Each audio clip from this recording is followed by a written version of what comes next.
నమస్తే, welcome to Pakka local Telangana news. తెలంగాణలో fees reimbursement బకాయిల చెల్లింపులపైన కీలక మలుపు చోటు చేసుకుంది. సమస్య పరిష్కారం కోసం ముఖ్యమంత్రి రేవంత్ రెడ్డి, ఉప ముఖ్యమంత్రి మల్లు బట్టి విక్రమార్క, మంత్రి శ్రీధర్ బాబుతో భేటీ అయ్యారు. గత బీఆర్ఎస్ ప్రభుత్వం కాలేజీల్లో నాణ్యత ప్రమాణాలపైన రూపొందించిన విజిలెన్స్ రిపోర్ట్ను ప్రస్తుత ప్రభుత్వం బయటకు తీసింది. దీంతో ఫీజు బకాయిల చెల్లింపునకు ఈ నివేదిక ఒక ప్రామాణికంగా నిలిచేటువంటి అవకాశం ఉన్నట్లుగా తెలుస్తోంది. ఇక తెలంగాణలో యూరియా సంక్షోభానికి కారణం ముమ్మాటికి కాంగ్రెస్ పార్టీయే అన్నారు BRS working president KTR. Congress నాయకులే యూరియాను బ్లాక్ మార్కెట్లో అమ్ముకుంటున్నారని, రైతులకు యూరియా అందకుండా అడ్డుకుంటున్నారని విమర్శించారు. మిర్యాలగూడ ఎమ్మెల్యే గవర్నమెంట్ ఒక లారీ లోడ్లో యూరియాను ఎత్తుకుపోయారని, దీన్ని బట్టి కాంగ్రెస్ ఎమ్మెల్యేలు, మంత్రులు ఎంత దోచుకొని తింటున్నారో అర్థం చేసుకోవచ్చని కేటీఆర్ అన్నారు. కోసం లైన్లు కనబడుతున్నాయా? మీరు చూస్తురా అంటే మీరందరూ ఎవరు వ్యవసాయం చేసే వాళ్ళు లేరు, కానీ వ్యవసాయ కుటుంబంకి వెళ్ళి వచ్చిన వాళ్ళు ఉంటారు కదా. మొత్తం రాష్ట్రంలో ఎక్కడ చూసినా ఎన్నికలకు ముందేమో హామీల జాతర, ఇవాళ ఎక్కడ చూసినా చెప్పుల జాతర ఉన్నది. దేనికి? యూరియా బస్తాల కోసం. మరి 10 ఏళ్ళు లేనిది ఇప్పుడేమైందిరా అయ్యా అని తెలుసుకుంటే మాకు స్పష్టమైన సమాచారం వచ్చింది. మొత్తం కాంగ్రెస్ వాళ్ళే యూరియా కూడా బుక్కుతున్నారు, డైవర్ట్ చేస్తున్నారు, బ్లాక్ మార్కెట్లో అమ్ముకుంటున్నారని సమాచారం వచ్చింది. నేను నిన్నగాక మొన్న గద్వాల పోయినా, గద్వాలలో చెప్పిన నేను, కాంగ్రెస్ వాళ్ళే యూరియా మొత్తం డైవర్ట్ చేస్తున్నారు, కాంగ్రెస్ వాళ్ళే యూరియాని బ్లాక్ మార్కెట్లో దందా చేస్తున్నారు, రైతులకు అందకుండా చేస్తున్నారు అని చెప్పిన. చెప్తే నన్ను నిన్నవాడు కాంగ్రెస్ వాడు తిట్టిండు, యూరియా అని అంటావా నువ్వు, అట్లా ఇట్లా డామ్ డుసుకొని తిట్టిండు. ఇప్పుడు పొద్దున వార్త చూస్తే ఇక వీళ్ళ మిర్యాలగూడ ఎమ్మెల్యే కొత్తగా గెలిచిన కాంగ్రెస్ ఆయన ఉన్నాడు కదా, ఆయన గన్మ్యాన్ ఒక లారీ యూరియా తీసుకుపోయిండట. ఆయన గన్మెన్. మరి గన్మెనే లారీ యూరియా తీసుకపోతే ఎమ్మెల్యే ఎంత ఎత్తుకపోవాలి? ఇక మరి మీరు ఒక లారీ లోడ్ గన్మెన్ ఎత్తుకపోతే ఎమ్మెల్యే సాబ్ కనీసం ఒక గోదామని ఎత్తుకపోవన్నా వద్దా? ఇద్దరుగా సవాల్. గట్లున్నది కాంగ్రెస్ వాళ్ళ కథ. ఆఖరి యూరియా కూడా బుక్తారే, నాకు అర్థం కాదు. అది కూడా తింటారా? రైతుల నోటికాడి ముద్ద గసంటోళ్ళు కాంగ్రెస్ వాళ్ళు. రాష్ట్రం అంతటా ఇలా యూరియా కోసం లైన్లు కనబడుతున్నాయా? ఇక తెలంగాణలో రీజనల్ రింగ్ రోడ్ అలైన్మెంట్ పైన రైతులు, ప్రభుత్వం మధ్య వివాదం నెలకొంది. సంగారెడ్డి నియోజకవర్గం కొండాపూర్ మండలం రైతులు తమ భూములు కోల్పోకుండా పాత అలైన్మెంట్ను కొనసాగించాలని మాజీ మంత్రి హరీష్ రావుని కలిసి విజ్ఞప్తి చేశారు. దీనిపైన స్పందించిన హరీష్ రావు, కాంగ్రెస్ ప్రభుత్వ స్వప్రయోజనాల కోసం త్రిబుల్-ఆర్ అలైన్మెంట్ను మార్చి పేద రైతులు నష్టపోతున్నారని ఆరోపించారు. రేవంత్ రెడ్డి తన స్వలాభం కోసం పచ్చటి పొలాల మీదుగా మార్గాన్ని మారుస్తున్నారన్నారు. దీనివల్ల ముఖ్యంగా ఎస్సీ, ఎస్టీ, బీసీ వర్గాలకు చెందినటువంటి రైతులు తీవ్రంగా నష్టపోతారని పేర్కొన్నారు. ఈ అలైన్మెంట్ మార్పుతో కొన్ని గ్రామాలు పూర్తిగా నిర్వాసితులుగా మారేటువంటి ప్రమాదం ఉందని ఆయన ఆవేదన వ్యక్తం చేశారు. అలైన్మెంట్ మార్పు వల్ల వేల కోట్ల భారం రాష్ట్ర ఖజానాపై పడుతుందని, ఇది రాష్ట్ర ప్రజల ప్రయోజనాలకు విరుద్ధమని హరీష్ రావు అన్నారు. రైతులకు అండగా ఉండి సమస్యలు పరిష్కారమయ్యే వరకు పోరాటం చేస్తామని హామీ ఇచ్చారు. అయితే ఈ వ్యవహారంపై సమగ్ర విచారణ జరిపించాలని బీఆర్ఎస్ డిమాండ్ చేస్తుందని ఆయన తెలిపారు. ఇక మేడ్చల్ జిల్లా ఘట్కేసర్లో రైతు రుణమాఫీ కోసం రిలే నిరాహార దీక్ష చేపట్టారు. ఈ దీక్షకు మాజీ మంత్రి, మేడ్చల్ ఎమ్మెల్యే చాముకుర మల్లారెడ్డి సంఘీభావం తెలిపారు. కాంగ్రెస్ ప్రభుత్వం అధికారంలోకి వచ్చి 22 నెలలు గడిచిన ఘట్కేసర్ మండలంలో అర్హులైనటువంటి 1189 మంది రైతులకు ఇప్పటికీ రుణమాఫీ చేయలేదని ఆగ్రహం వ్యక్తం చేశారు. కాంగ్రెస్ పాలనలో రాష్ట్రం ఆగమైందని, గత బీఆర్ఎస్ ప్రభుత్వం తెలంగాణను అన్నపూర్ణ రాష్ట్రంగా మార్చిందని మల్లారెడ్డి అన్నారు. రైతులకి రుణమాఫీ, విద్యార్థులకు ఫీజు రియంబర్స్మెంట్ వెంటనే విడుదల చేయాలని, లేని పక్షంలో ఆందోళనను ఉధృతం చేస్తామని హెచ్చరించారు.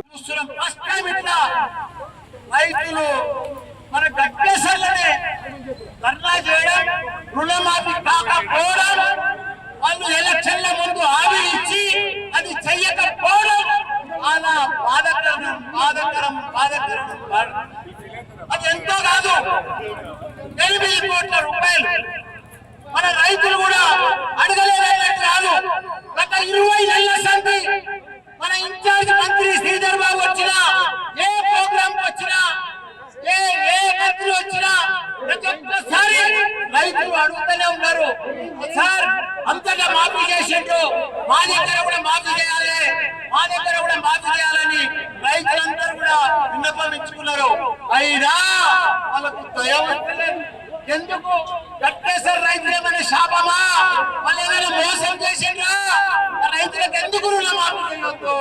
ఇలా తెలంగాణ రాష్ట్రంలో చూస్తున్నాం, ఎక్కడ చూడు యూరియా కోసం రోడ్ల మీద పట్టు రైతులందరూ యూరియా పంటలు వాడుతున్నాయి, యూరియా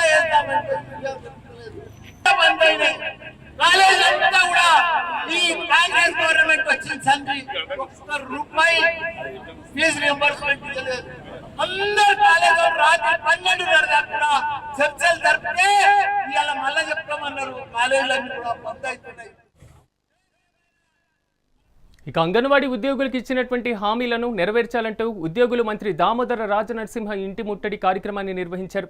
ఈ సందర్భంగా మంత్రి ఇంటి ముందు రోడ్డుపై కూర్చొని ధర్నా నిర్వహించారు. తమను ప్రభుత్వ ఉద్యోగులుగా గుర్తించి కనీస వేతనం అమలు చేయాలంటూ నినాదాలు చేశారు.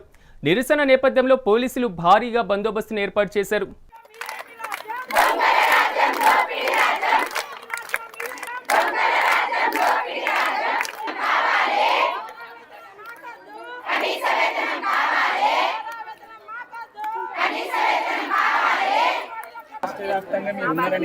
అట్లా కాదు, మేము ఘర్షణ పడడానికి రాలేదు. మాకెందుకు మా బాధ చెప్పుకుందాం. మేము ప్రభుత్వం హామీ ఇచ్చింది పరిష్కారం చేయండి అని అడుగుదామని.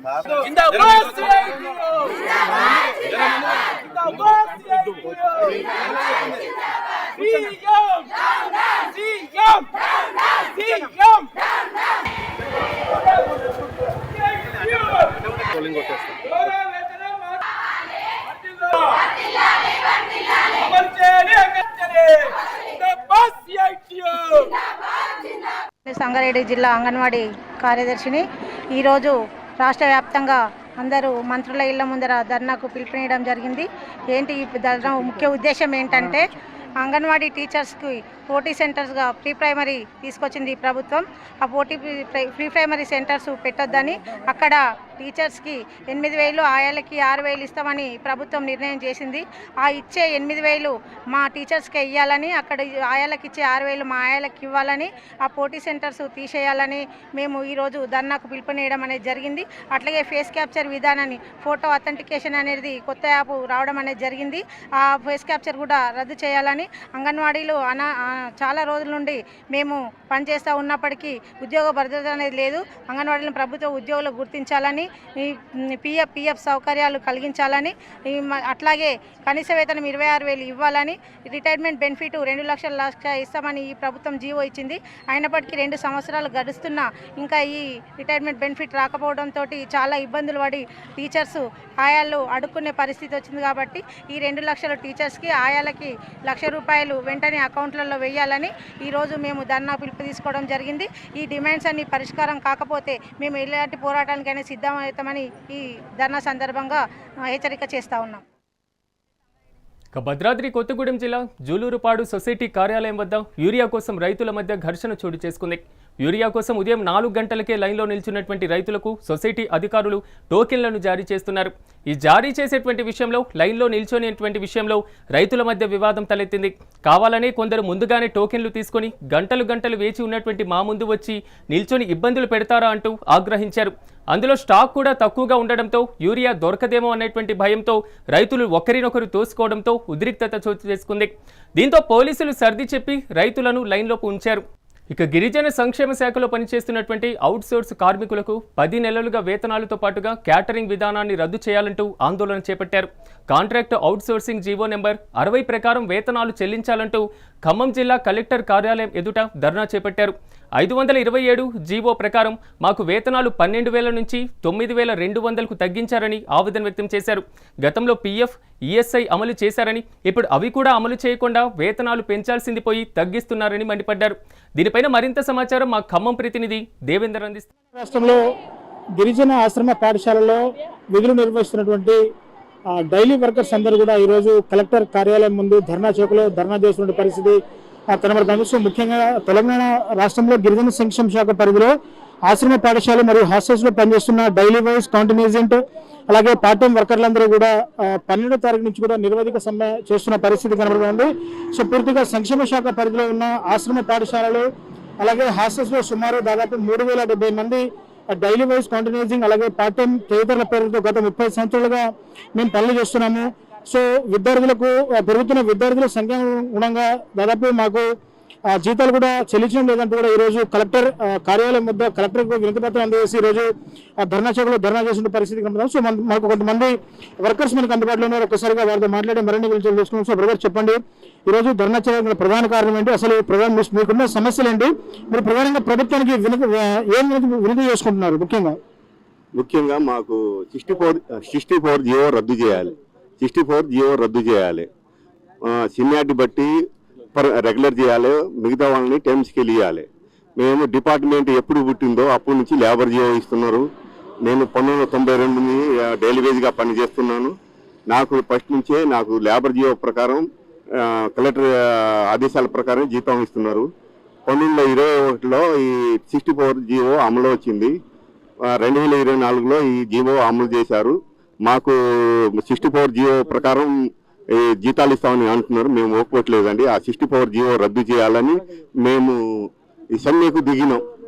ఈ 64 జీవో రద్దు చేసేదాకా మేము సమ్మె చేస్తూనే ఉంటామండి. సో బ్రదర్ చెప్పండి, మీకున్న ప్రధాన సమస్య ఏంటి? అసలు మీరు ఈ రోజు ప్రభుత్వానికి ప్రధానంగా డిమాండ్ చేస్తున్నారు. మీరు ఎన్ని సంవత్సరాలుగా ఇక్కడ వర్క్ చేస్తున్నారు? మీరు గత 35 సంవత్సరాలుగా పనిచేస్తున్నాం ట్రైబల్ హాస్టల్లో.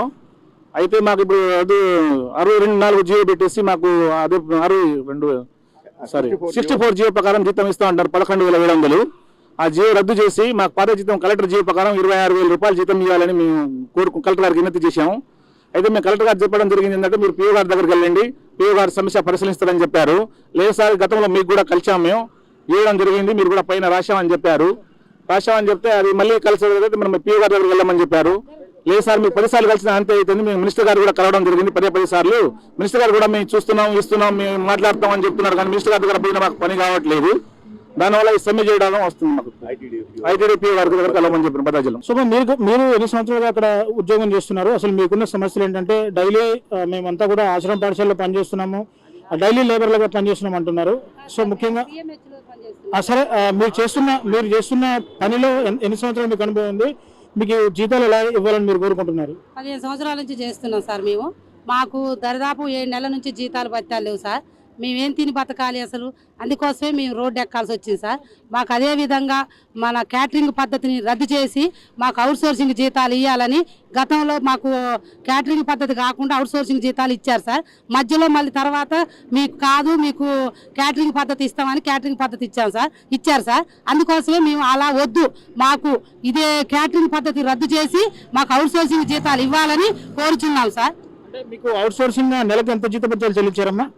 మాకు 15,500 జీతం. ఇక మంచిర్యాల రైల్వే స్టేషన్లో నాగపూర్ సికింద్రాబాద్ వందే భారత్ ఎక్స్ప్రెస్ రైలు హాల్టింగ్ను కేంద్ర మంత్రి బండి సంజయ్, మంత్రి వివేక్ వెంకటస్వామి, పెద్దపల్లి ఎంపీ గడ్డం వంశీకృష్ణ జెండా ఊపి ప్రారంభించారు. జ్యోతి ప్రజ్వలన చేసి కార్యక్రమాన్ని ప్రారంభించారు. అయితే రైల్వే శాఖ డిఆర్ఎం, మంత్రులు, ఎంపీలను శాల్వాతో సన్మానించారు. ఈ సందర్భంగా భారతీయ రైల్వే శాఖలో వందే భారత్ ఒక చరిత్ర సృష్టించిందని బండి సంజయ్ అన్నారు. దేశవ్యాప్తంగా 150 వందే భారత్ రైళ్లను ప్రారంభించుకున్నామన్నారు. త్వరలోనే మరిన్ని రైళ్లను తెలంగాణలో ప్రారంభించుకుంటామని తెలిపారు. అయితే మంచిర్యాలలో వందే భారత్ ట్రైన్ హాల్టింగ్ కోసం 2 ఏళ్లుగా ప్రయత్నాలు చేశానని ఎంపీ వంశీ వివేక్ తెలిపారు. అలాగే రైల్వే కనెక్టివిటీ పెరిగితేనే ఈ ప్రాంతం అభివృద్ధి చెందుతుందన్నారు.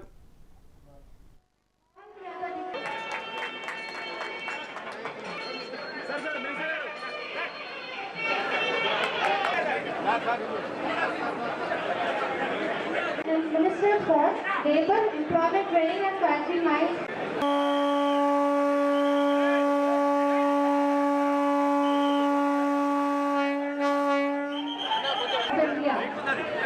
Give a huge applause.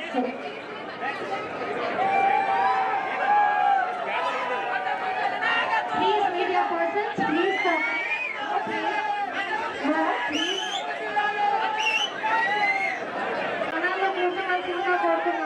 We request all the people here to please be seated. Our dignitaries would address the gathering. We request.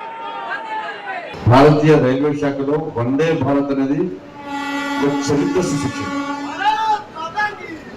దేశవ్యాప్తంగా ఇవాళ ఇంత demand railway Vande Bharat demand అంటే దేశవ్యాప్తంగా 150 వందే భారత్ ట్రైన్లను 2019 సంవత్సరంలో నరేంద్ర మోడీ గారి యొక్క సంస్థతో వాళ్ళు ప్రారంభించడం జరిగింది. వాళ్ళ కోటి 16 కోట్లు ఉంటుంది. అది ఒక్క వందే భారత్ ట్రైన్ తయారు చేయాలంటే 130 కోట్ల అవసరం ఉంటుంది. తెలంగాణ రాష్ట్రంలో 5 వందే భారత్ ట్రైన్స్ నడుపుతున్నాం మనం. 5 అతి త్వరలోనే హైదరాబాద్ నుంచి పూణే, హైదరాబాద్ నుంచి నాందేడ్ ఇంకా 2 వందే భారత్ను కూడా మనం ప్రారంభించబోతున్నాం. ఇది తెలంగాణ రాష్ట్ర ప్రజలకు శుభవార్త. మరి తెలంగాణ రాష్ట్రానికి సంబంధించి రైల్వే సంబంధించి కానీ జాతీయ రహదారులు కానీ అన్నిటికీ సంబంధించి కూడా కేంద్ర ప్రభుత్వము సరైన దిశలో ఒక ప్లాన్ ప్రకారం నిధులు కేటాయిస్తున్న విషయం వాస్తవం. ఎందుకంటే 2014లో తెలంగాణ రాష్ట్రానికి రైల్వే డిపార్ట్మెంట్ సంబంధించి కేటాయించిన బడ్జెట్ ఏంటంటే కేవలం 258 కోట్లు మాత్రమే. ఈ ఆర్థిక సంవత్సరం నరేంద్ర మోడీ గారి ప్రభుత్వం రైల్వే శాఖ కేటాయించిన తెలంగాణ రాష్ట్రం కేటాయించిన బడ్జెట్ ఏంటంటే 5,300 కోట్లు. దాదాపు 20 రేట్లు అధికంగా మనం తెలంగాణ రాష్ట్రానికి. కాకా గారు ఎట్లయితే పెద్దపల్లికి సేవలు అందించినారో అదే విధంగా నాకు ఆశీర్వాదం ఇచ్చి మీరందరూ నాకు పార్లమెంట్ పంపితే, వివేక్ గారు అప్పుడు ఎంపీ ఉన్నప్పుడు అనేక ప్రయత్నాలు చేసి అజ్నీ ఎక్స్ప్రెస్ కానివ్వండి, అనేక రైల్వే హాల్ చేయించి మరి ఇక్కడ అభివృద్ధికి ఫౌండేషన్ చేసినారు. మరి నువ్వు కూడా అదే విధంగా రైల్వే స్టాపేజ్ మీద పనిచేయాలి. ఎందుకంటే రైల్వే కనెక్టివిటీ అనేది డెవలప్మెంట్కి ఒక ఫౌండేషన్ స్లాబ్ వేసినట్టు. రైల్వే కనెక్టివిటీ వస్తే ఆ ప్రాంతాల నుంచి ట్రేడ్ కానివ్వండి, మూవ్మెంట్ పెరుగుతుంది, ఇన్ఫ్రాస్ట్రక్చర్ డెవలప్మెంట్ అవుతుంది, పూర్తిగా అభివృద్ధి బాటలో వెళ్ళే అవకాశం దక్కుతుంది మనకు రైల్వే కనెక్టివిటీ, రోడ్ కనెక్టివిటీ తోటి అని చెప్పి చాలా మంది నాకు ఈ వందే భారత్ ట్రైన్ ఇక్కడికి వస్తే బాగుంటుందని చెప్పి అనేక రిప్రజెంటేషన్స్ ఇవ్వడం జరిగింది. మీ అందరు చూసినారు. నాకు రైల్వే బడ్జెట్ మీద మాట్లాడడం అవకాశం వచ్చిన ఫస్ట్ స్పీచ్లోనే రామగుండము, మంచిర్యాల, పెద్దపల్లి డిస్ట్రిక్ట్, మంచిర్యాల డిస్ట్రిక్ట్లో 2 స్టాప్ కావాలని చెప్పి అప్పుడు రైల్వే బడ్జెట్ మీద కూడా మాట్లాడడం జరిగింది.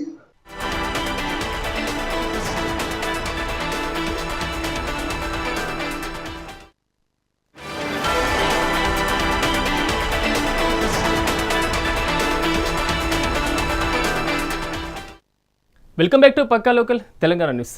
కంటి మీద కునుకు లేకుండా చేస్తున్నటువంటి చిరుత ఎట్టకేలకు బోనులో చిక్కుకుంది. మహబూబ్నగర్ జిల్లా కేంద్రంలోని వీరన్నపేట అటవీ శివారు ప్రాంతంలో ఓ చిరుత 3 నెలల క్రితం కనిపించడంతో స్థానికులు అటవీ శాఖ అధికారులకు సమాచారం అందించారు. దీంతో ఫారెస్ట్ అధికారులు అటవీ ప్రాంతంలో 4 బోన్లను సీసీ కెమెరాలను ఏర్పాటు చేసి చిరుత జాడ కోసం జల్లెడ పెట్టారు. అప్పుడప్పుడు కనిపిస్తూ ప్రజలను, స్థానికులను భయాందోళనకు గురి చేసినటువంటి చిరుత ఎట్టకేలకు బోనులో చిక్కడంతో అటు అధికారులు, ఇటు స్థానిక కాలనీ వాసులు ఆనందం వ్యక్తం చేస్తున్నారు. దీనికి సంబంధించి మరింత సమాచారాన్ని మా ప్రతినిధి రామకొండ అందిస్తారు. ఎట్టకేలకు మహబూబ్ నగర్ పట్టణంలో 3 నెలలుగా ముప్పు తిప్పలు పెట్టిన చిరుత కూడా ఈరోజు ఫారెస్ట్ శాఖ ఏర్పాటు చేసిన బోన్ల బంద్ అయిందని చెప్పుకోవచ్చు. ముఖ్యంగా 3 నెలల నుంచి కూడా చిరుత వచ్చి కూడా నానా ఇబ్బందులు గురి చేసేది. ఇక్కడ స్థానికంగా ఉన్న ప్రజలు కూడా భయాందోళనకు గురయ్యే పరిస్థితి. కానీ ప్రస్తుతం మనం ఏదైతే చిరుత బోన్లో చిక్కిన ప్రాంతంలో ఉన్నాం. ఇక్కడ వీరన్నపేట ప్రాంతంలో కూడా, గుట్ట ప్రాంతంలో కూడా ఈరోజు పొద్దున్నే కూడా చిరుత బోన్ల బంధించారు ఫారెస్ట్ అధికారులు. ఎట్టకేలకు ఇదే అంశం పైన స్థానికంగా ఉన్నటువంటి రేంజ్ ఆఫీసర్ని వారిని అడిగే ప్రయత్నం చేద్దాం. సార్ చెప్పండి, ఈరోజు చిరుత ఎప్పుడు దొరికింది? ఇప్పుడు 9:30కు మా ఫారెస్ట్ అఫీషియల్స్ చూశారు. 9:30కి మేబీ దానికన్నా 15-20 మినిట్స్ బిఫోర్ పడవచ్చు. 9:30కి అయితే మేము ఐడెంటిఫై చేసి మా ఫారెస్ట్ ఆఫీసర్స్ మాకు ఇన్ఫార్మ్ చేసినారు. మేము ఇక్కడ వచ్చినాం. ఎట్లా లీక్ అయిందో క్రౌడ్ చాలా వచ్చింది. క్రౌడ్కి కొంచెం ఇది చేస్తే మేము ఇక్కడ నుంచి దీనికి లిఫ్ట్ చేసి నెహ్రూ జువాలజికల్ పార్క్కి ఇడిచి పెడతాం. అక్కడ తీసుకొని ఇడిచి పెడతాం. ముఖ్యంగా చిరుతకి ఎంత వయసు ఉంటుంది? మేబీ 4-5 ఇయర్స్ ఉండొచ్చు అప్రాక్సిమేట్లీ. ఇది ఫీమేల్ ఉన్నది. అంటే ఈ చిరుతని ఇప్పుడు బంధించారు, అది ఎక్కడ తీసుకెళ్తారు ఈ చిరుతని? Nehru zoological park, Hyderabad. చిరుతకి ఎలాంటి గాయాలు కానీ ఉన్నాయా ఇక్కడ? ఇప్పుడు ఇది బోన్లా పడిన తర్వాత అది రాడ్స్కి కొంచెం కొట్టుకుంటే కొంచెం ఇది 4 హెడ్ ఉన్నది కదా, కొంచెం ఇది అయింది. వెటర్నరీ డాక్టర్ నుంచి చెప్పి ఫస్ట్ ఎయిడ్ ఇప్పించేసి తీసుకొని పోతాం, ఏం పర్వాలేదు. మొత్తం మీద చిరుతని కూడా ఫారెస్ట్ శాఖ అధికారులు కూడా బంధించారు చెప్పుకోవచ్చు. ముఖ్యంగా 3 నెలల నుంచి కూడా ముప్పు తిప్పలు పెట్టి చెప్పుకోవచ్చు. మనం చూస్తున్న విజువల్ క్లియర్గా చిరుతని బోన్ నుంచి తరలించే విధంగా పోలీసు అధికారులు కావచ్చు, ఫారెస్ట్ అధికారులు కూడా శ్రమ ఫలించాలని చెప్పుకోవచ్చు. ఎట్టకేలేక జిల్లా యంత్రాంగం మహబూబ్ నగర్ పట్టణ నడిబొడ్డులో ఉన్నటువంటి ఏదైతే వీరాణపేట ఉన్నటువంటి అడవి ప్రాంతాలను కూడా 3 నెలల నుంచి కూడా ముప్పు తిప్పలు పెట్టిన చిరుతని కూడా ఎట్టకేలకు కూడా ఫారెస్ట్ అధికారులు దాదాపు 2 బోన్లు ఏర్పాటు చేశారు. ఆ 2 బోన్లో ఉన్నటువంటి బోన్ నుంచి కూడా ఇక్కడ మొదటి బోన్లో కూడా ఈరోజు బంధించారని చెప్పుకోవచ్చు. ప్రస్తుతం మన స్థానికులు ఉన్నారు, ఇక్కడ అడిగే ప్రయత్నం ఈ ప్రాంతానికి సంబంధించిన కౌన్సిలర్ ఉన్నారు, వారిని అడిగే ప్రయత్నం చేద్దాం. అంటే చెప్పండి, ఈరోజు చిరుత బోన్లా పడ్డది కదా, ఎట్లా అనిపిస్తుంది? మనకు చాలా ఆనందంగా కనిపిస్తుంది. ఎందుకంటే దాదాపు 3 నెలల నుంచి మనము ఇక్కడ ప్రయత్నిస్తున్నాము చిరుత చిక్కువనికి. మనము ఎప్పుడు కనిపించినా ప్రజలు ఇక్కడ చాలామంది కష్టపడినారు. మా పిల్లలు, యూత్ అందరూ ఎప్పుడు చిరుత కనిపించినా ఫారెస్ట్ ఆఫీసర్లకు, డిఎఫ్ఓ గారికి, మన పోలీస్ డిపార్ట్మెంట్ సర్కిల్ ఇన్స్పెక్టర్కి అందరికీ ఫోన్ చేసిండ్రు. ఫోన్ చేసినాక వాళ్ళు వచ్చి చూసి డ్రోన్ కెమెరా పెట్టి తర్వాత ఇక్కడ ఒక చిక్కడానికి ఒక స్టాండ్ పెట్టిండ్రు. అది చాలా 3 నెలల తర్వాత ఈరోజు చిక్కింది. అది మనకు చాలా ఆనందంగా ఉంది. ఇంకోటి ఏమంటే ఇప్పుడు మనకొకటి ఇదే ఒకటే ఉందా, ఇంకా ఉన్నాయా అని తెలియదు. ఇంకోటి మన ప్రజలు చాలా ఆవేదనలో ఉన్నారు, చాలా భయ ప్రాంతాల్లో ఉన్నారు. ఇప్పుడు మనకు మన ప్రజలకు కోరుతున్నాము, ఇప్పుడు ఒకటి చిక్కింది, ఇప్పుడు భయపడే అవసరం లేదు మనకు ఇక్కడ. ఇంకోటి మన ఫారెస్ట్ డిపార్ట్మెంట్ వాళ్ళు కూడా చాలా హెల్ప్ చేసిండ్రు, చాలా మనకు కోఆపరేట్ చేసిండ్రు. మేము కూడా వాళ్ళ మీద కొన్నిసార్లు సీరియస్ అయినాము, మీరు ఏం చేస్తున్నారు, ఎందుకు ఇంత ఈజీగా తీసుకుంటున్నాం, ఎందుకు పట్టుకుంటలేరని మనం కూడా డిఎఫ్ఓ గారికి వాళ్ళ మీద చాలా సీరియస్గా ఉన్నాను. పబ్లిక్ కూడా చాలా సీరియస్ అయింది చాలాసార్లు. కానీ ఈరోజు ఈరోజు మనకు 10 గంటలకు ఒక ఫీమేల్ చిరుతపులి 4 ఏళ్ల సంవత్సరం ఉంది అది అంటున్నారు మన ఫారెస్ట్ డిపార్ట్మెంట్ వాళ్ళు. ఈరోజు చిక్కింది, మనకు చాలా సంతోషంగా ఉంది. మన ప్రజలకు కూడా నేను థ్యాంక్స్ చెప్తాను, మా కాలనీవాసి పిల్లలకు అందరికీ. వాళ్ళు చాలా మనకు కోఆపరేట్ చేసిండ్రు. ఈరోజు చిక్కినందుకు మనం అందరికీ ధన్యవాదాలు చేస్తున్నాం. మొత్తం మీద కూడా ఈరోజు చిరుత బోన్ల బంధించడంతో ఫారెస్ట్ అధికారులు కావచ్చు, ఇక్కడ స్థానికంగా వీరాణపేట ఉన్నటువంటి ప్రజలు కూడా ఒక భయాందోళనగా ఉన్న పరిస్థితుల నేపథ్యంలో ఈరోజు చిరుత దొరకడం ఆనందం వ్యక్తం చేస్తుంది. ఏదైనప్పటికీ కూడా 3 నెలల నుంచి కూడా ఫారెస్ట్ అధికారులు, ఇక్కడ రెవెన్యూ, అలాగే పోలీస్ యంత్రాంగం ఫలించిన శ్రమ ఈరోజు ఫలించిందని చెప్పుకోవచ్చు. ముఖ్యంగా బోన్ల నుంచి కూడా ఎన్ని బోన్లు ఏర్పాటు చేసినా కూడా దొరకపోవడంతో ఈరోజు ఉదయాన్నే కూడా ఆ బోన్ల బందీ కావడం, చిరుతని కూడా బంధించడంతో కూడా ఫారెస్ట్ అధికారులు కూడా ఇక్కడ ఉన్నటువంటి ప్రాంత ప్రజలు కూడా సంతోషం వ్యక్తం చేసిన. ఏదైనప్పుడు కూడా గత 3 నెలల నుంచి కూడా ఒక భయంగా వాతావరణం నెలకొంది చెప్పుకోవచ్చు. ఇక్కడ అయితే ఎప్పుడు చిరుత వచ్చి మా పైన దాడి చేస్తుందా, ఎప్పుడు ఎలాంటి దాడి చేస్తుందా అని చెప్పి ఇక్కడ రాత్రి సమయంలో కూడా బిక్కుబిక్కుమంటూ కూడా ఇక్కడ ఉన్నటువంటి స్థానిక ప్రజలు కూడా భయాందోళనకు గురయ్యే పరిస్థితి. ఒకసారి 2 సార్లు చిరుత గుండు పైకి వచ్చి ప్రత్యక్షమై మళ్ళీ వెళ్ళిపోవడంతో కూడా చాలా ఇబ్బందులు గురయ్యేది. ఎటు చూసినా అధికారులకు సమాచారం, అక్కడ అధికారులు రావడం, ఆ చిరుతను బంధించే ప్రయత్నంలో కూడా చిరుత మళ్ళీ వెళ్ళిపోవడం, ఇట్లాంటి ఘటనలు చోటు చేసుకున్న నేపథ్యంలో ఈరోజు బోన్ల బంధించడంతో కూడా హర్షింతగా విషయం అని చెప్పి ఇక్కడ స్థానిక ప్రజలు కూడా ఫారెస్ట్ అధికారులు కావచ్చు, పోలీసులను కూడా అభినందన తెలియజేసిన పరిస్థితి కనిపిస్తుంది. వీడియో జర్నలిస్ట్ శివతో Ramakonda, mega 9 TV, Mahbubnagar. Nagarkurnool జిల్లా బాణాలలో గుప్త నిధుల కోసం తవ్వకాలు కలకలం రేపుతున్నాయి. గ్రామంలోని పురాతన శివాలయం గోపురంను గుర్తు తెలియని దుండగులు ధ్వంసం చేశారు. గుప్త నిధుల కోసమే గుడి గోపురంను కూలగొట్టినట్లుగా స్థానికులు తెలుపుతున్నారు. ఈ మేరకు స్థానిక పోలీస్ స్టేషన్లో ఫిర్యాదు చేశారు. నిందితులపైన కఠిన చర్యలు తీసుకోవాలని వారు కోరారు. కేసు నమోదు చేసిన పోలీసులు దర్యాప్తు చేపట్టారు.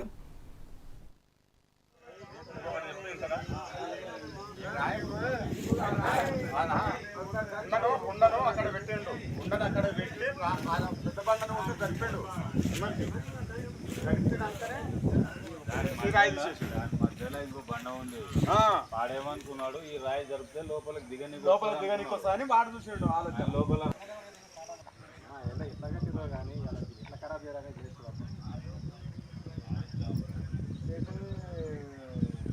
కష్టంగా ఉన్నా. ఇక సంగారెడ్డి జిల్లాలో సెప్టెంబర్ 25న విశ్వ హిందూ పరిషత్ ఆధ్వర్యంలో సుహాసిని పాద పూజ బహిరంగ సభ నిర్వహించనున్నారు. నారాయణఖేడ్ నియోజకవర్గంలోని కండ్రి మండల కేంద్రంలో బసవ ప్రదీప్ ఫంక్షన్ హాల్లో ఈ కార్యక్రమం ఉదయం 10 గంటల నుంచి మధ్యాహ్నం 1 గంట వరకు జరుగుతుందని సామాజిక సామరస్య అభియాన్ రాష్ట్ర కన్వీనర్ ధనుంజయ్ తెలిపారు. అయితే ఈ కార్యక్రమంలో 216 మంది ముత్తైదువులు సాధు సంతుల సమక్షంలో పాదపూజ నిర్వహించనున్నారు. సమాజంలో అసమానతలు, అంటరానితనం తొలగించి సమానత్వం తీసుకురావడమే ఈ కార్యక్రమ ప్రధాన లక్ష్యమని ఆయన పేర్కొన్నారు. అయితే ఈ సభలో ప్రజలు పెద్ద సంఖ్యలో పాల్గొనాలని వారు విజ్ఞప్తి చేశారు. పలువురు నాయకులు ఈ సమావేశంలో పాల్గొన్నారు. దేశంలోనే ఒక దళితులను, గిరిజనులను, హిందూ మత ఆచార సాంప్రదాయాలు కలిగిన వారు స్వామీజీల దగ్గరికి వెళ్ళి స్వామీజీల దర్శనం తీసుకొని, అది కూడా అతి కష్టంతో దర్శనం దొరికేది. అలాంటిది స్వామీజీలు వచ్చి హరిజన గిరిజన హిందూ మాతృమూర్తులను, హిందుత్వ భావజాలను మనం పురాతనం నుంచి చూసుకున్నట్లయితే మన పేరుల్లో, మన ఆచార సాంప్రదాయాల్లో ఎక్కడ చూసినా మనకు పురాతనమైనటువంటి మన హిందూ మత సిద్ధాంతాలు కానీ అవన్నీ కూడా మన దాంట్లో మిళితమై ఉన్నాయి. కానీ కొన్ని కారణాల ద్వారా హిందుత్వ భావజాలాలను వ్యాప్తి చేసే విధానంలో ఫెయిల్యూర్ కారణంగానే చాలామంది అతి గొప్ప సాంప్రదాయాలు, కల్చరు, ట్రెడిషన్ కలిగినటువంటి ఇంత గొప్ప మతాన్ని వదిలేసి ఇతర మతాల్లో కన్వర్ట్ అవుతున్నటువంటి వాళ్ళు చాలామంది ఉన్నారు. ఎందుకంటే సమానత్వం లేని కారణంగా మన వివేకానంద కావచ్చు, వాళ్ళ చికాగో ఉపన్యాసాలు కావచ్చు, ఇప్పటికీ మనం పుట్టుక నుంచి చావు వరకు ఏ జరిగినా ఈ హిందూ మత ఆచార సాంప్రదాయాలు, హిందూ పండుగలు చేసుకుంటాం. ఇప్పుడు వాళ్ళలో మనకు ఈరోజు తెలంగాణ వ్యాప్తంగా ఉన్నటువంటి మన యొక్క హిందూ బంధువులందరినీ కలపడం కోసము, కలిసి ఉంచడం కోసము ఒక మహత్తరమైన కార్యక్రమాన్ని విశ్వ హిందూ పరిషత్ సామాజిక సమరసత అభియాన్ ఆధ్వర్యంలో చేపట్టడం జరిగింది. నా పేరు ధనుంజయ్, విశ్వ హిందూ పరిషత్ ప్రాంత సామాజిక సమరసత తెలంగాణ రాష్ట్ర కన్వీనర్.